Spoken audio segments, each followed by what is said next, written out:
বিশ্বাস করুন আমি অনেকবার চেষ্টা করেছি একটা প্রপার মেকআপ টিউটোরিয়াল দেওয়ার, কিন্তু আমার পক্ষে সেটা সম্ভব না। আমি এতদিন পরে রিয়ালাইজ করে ফেলেছি। কারণ মানুষ আগে কী করে? আগে ফাউন্ডেশন লাগায়। না, আমার যেটা মনে হয় আমি সেটাই আগে লাগাই। আমার এই যে ১ম এ মনে হয়েছে আগে এখানে আই মেকআপটা করা দরকার। তারপরে আমি এখানে আইব্রো শেড করেছি। তারপরে আমি করেছি মাস্কারা লাগিয়েছি। তারপরে আর কি আই মেকআপটা করার পরে মনে হয়েছে একটু ফাউন্ডেশন লাগানো দরকার। তারপর আমি ফাউন্ডেশন লাগিয়েছি। এরকম মেকআপ আপনারা চাইলেও খুঁজে পাবেন না। জানি না আমি কী করছিলাম। তারপরেও আমার এইসব নিয়ে একটু বিন্দুমাত্র চিন্তা নেই। আমি এইভাবেই রাস্তায় বেরিয়ে যেতে পারি। আর আমি সেইভাবেই বেরিয়েছিলাম। আমার তারপরেও এই লুকটা বেশ ভালোই লেগেছে। তোমাদের কেমন লাগলো অবশ্যই জানিও। এই যে তারপরে আমরা গেছিলাম আমাদের নবদ্বীপের রাস দেখতে। ১ম এই দেখাই সেটা হচ্ছে আমাদের এখানকার ছোট শ্যামা। মানে হচ্ছে আমাদের ছোট মা।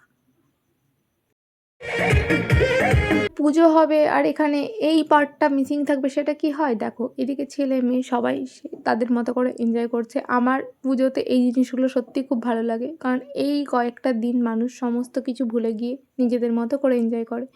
আর আমি এইগুলোই ভালো করে তুলে ধরার চেষ্টা করেছি। আমার তো এই সমস্ত জিনিসগুলো খুব ভালো লাগে। তোমাদের কেমন লাগে অবশ্যই বলো।